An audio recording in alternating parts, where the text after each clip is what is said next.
Assalamualaikum warahmatullahi wabarakatuh.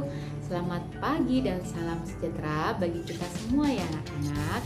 Semoga kita selalu diberikan kesehatan dan juga kemudahan untuk mengikuti pelajaran pada hari ini. Anak-anak, hari ini kita akan belajar tema 1, subtema 1, pembelajaran 3 dan 4. Sebelum kita memulai pelajaran, mari kita berdoa terlebih dahulu sesuai dengan kepercayaannya masing-masing. Berdoa dimulai.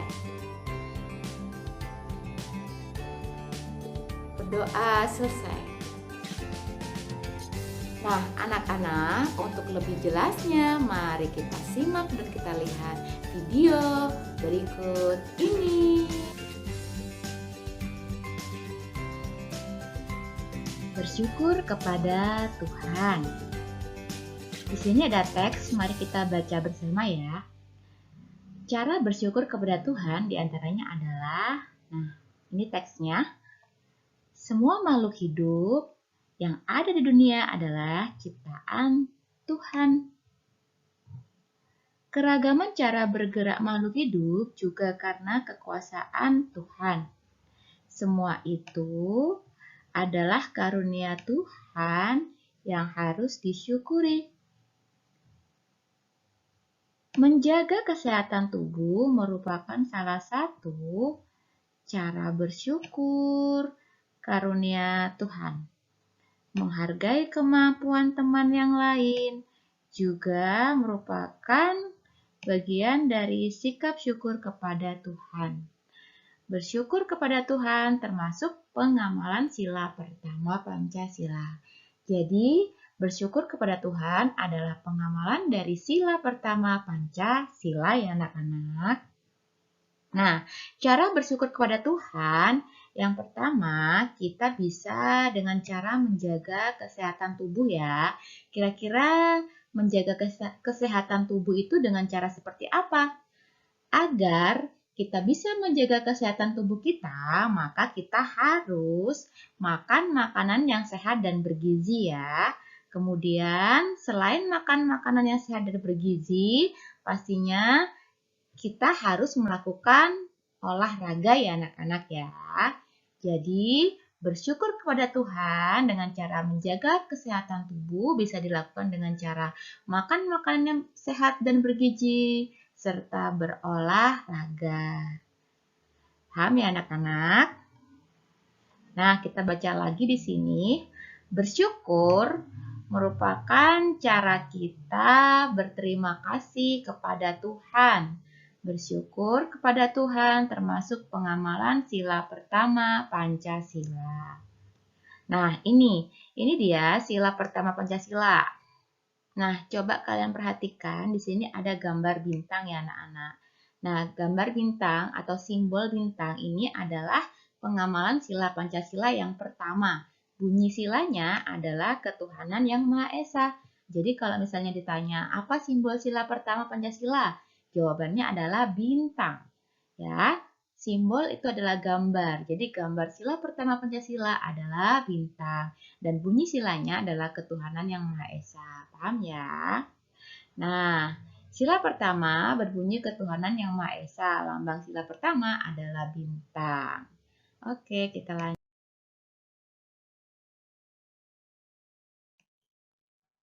Contoh pengamalan sila pertama Pancasila. Ini dia tadi sila pertama, gambarnya bintang ya. Bunyinya adalah ketuhanan yang Maha Esa.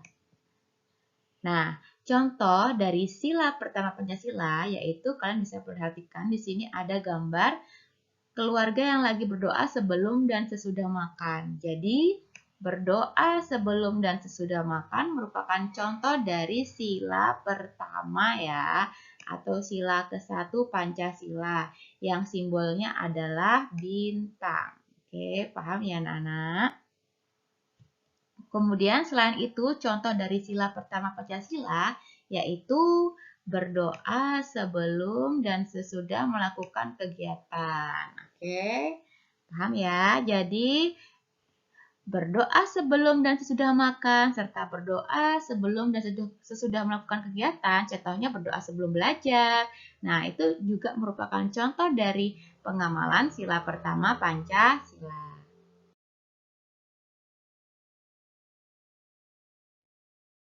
Nah, di sini ada gambar aturan sebelum makan. Oke, mari kita baca bersama ya. Salah satu ciri makhluk hidup adalah tumbuh. Untuk bertumbuh, makhluk hidup perlu makan dan air.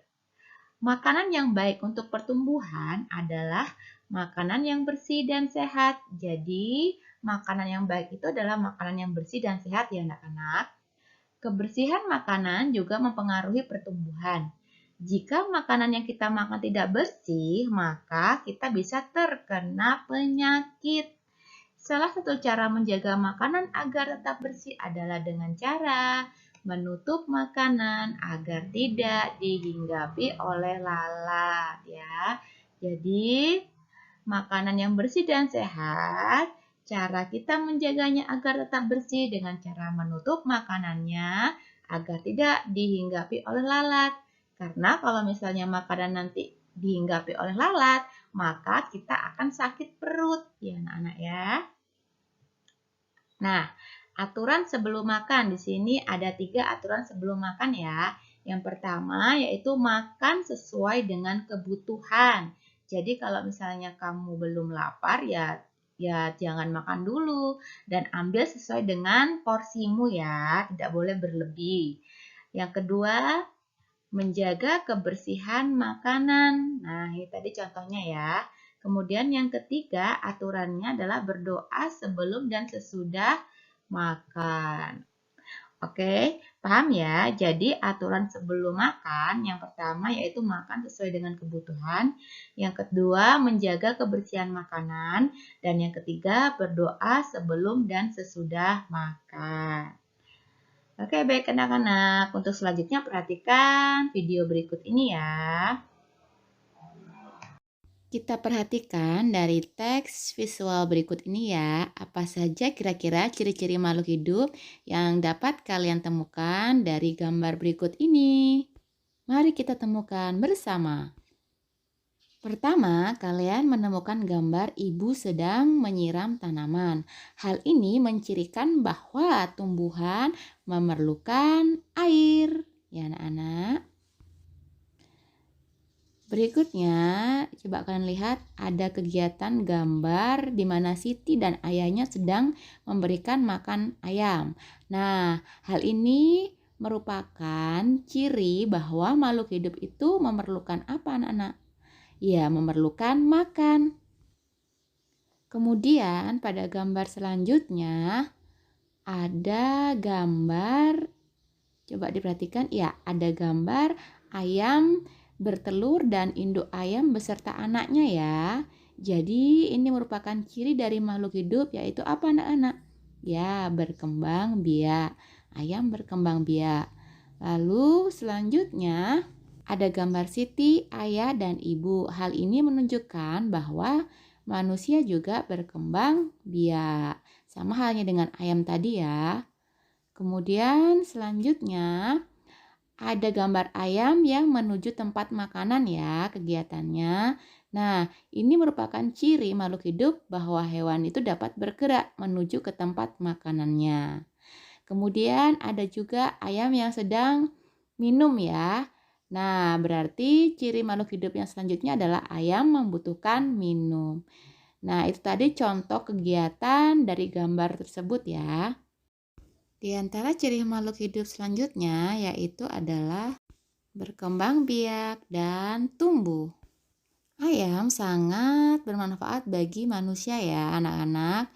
Untuk itu, ayam perlu dikembangbiakan agar menghasilkan telur dan daging yang bisa kita konsumsi. Perkembangbiakan ayam berasal dari telur, kemudian menetas menjadi anak ayam. Kemudian anak ayam tumbuh menjadi ayam dewasa. Setelah dewasa, ayam betina menghasilkan telur kembali. Mari kita bernyanyi lagu Anak Ayam.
bermanfaat bagi manusia. Untuk itu, ayam perlu dikembangbiakan untuk menghasilkan daging dan telur untuk manusia ya anak-anak.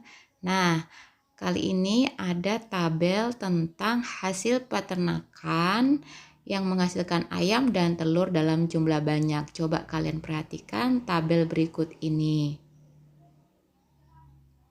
Berikut ini adalah contoh daftar jumlah telur yang dihasilkan beberapa peternakan setiap bulan. Ada peternakan A, B, C, D, dan E. Peternakan mana yang paling banyak menghasilkan telur per bulan? Coba kalian perhatikan masing-masing jumlah telur yang dihasilkan. Urutkan bilangan dari banyaknya telur, jadi cari yang paling banyak dulu. Nah, kita mulai dulu dari yang paling sedikit ya. Di sini yang paling sedikit peternakan apa? Ya, peternakan B ya, menghasilkan 1.500 butir telur. Kemudian peternakan selanjutnya yang paling sedikit mana lagi? Ya, peternakan D menghasilkan 2.000 butir telur. Kemudian selanjutnya peternakan E menghasilkan 2.500 butir telur. Kemudian selanjutnya ada peternakan A yang menghasilkan 3.000 butir telur. Dan yang paling banyak adalah peternakan C yang menghasilkan 3.500 butir telur. Selanjutnya coba kalian tuliskan nilai tempat pada bilangan-bilangan berikut ini. Untuk soal yang pertama kalian bisa lihat 4.750 ya. 4.750 nilai ribuannya adalah angka 4 ya, berarti 4.000. Kemudian nilai ratusannya ada angka berapa? Iya, nilai tempat angka ratusannya ada angka 7 ya, yaitu 700. Kemudian puluhannya ada angka 5 ya, 5 ditulis nilainya 50. Kemudian satuannya adalah angka 0 yang paling belakang ya, dan nilainya tetap 0. Sehingga bilangan tersebut dibaca 4.750. Baik anak-anak, terima kasih atas waktunya ya. Selamat belajar di rumah dan tetap semangat belajarnya. Selamat pagi. Wassalamualaikum warahmatullahi wabarakatuh.